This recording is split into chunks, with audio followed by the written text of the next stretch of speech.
This is really the story that made me realize the power of remote work. So you read in my bio that I used to work at Reading Partner. And in the midst of COVID, obviously nonprofit raising money, we had about a $3.5 million a year budget, and primary role of an executive director is to raise that money. And when you're in COVID, I mean, everybody essentially shifted to this like really cool online, got creative, and now it opens the doors for everybody from across the country to be able to join, as opposed to, just folks in Tulsa.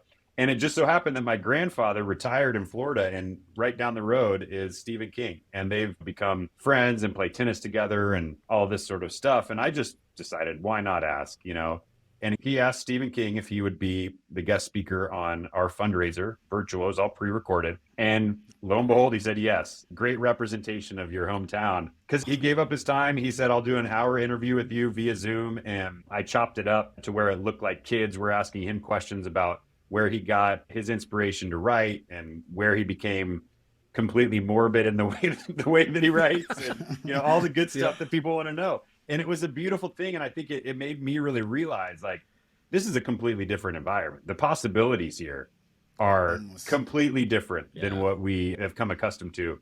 And, the fact that within a week we could get Stephen King on a Zoom call and record it and then put it out and raise a bunch of money because he's willing to give it his time and energy. I mean, it was definitely one of those inspirational moments where it's like, we might be onto something here. And I hope even in the midst of crisis of a pandemic, we don't lose the beauty of what we're all learning. Visit us at remotelyone.com/podcast for upcoming episodes.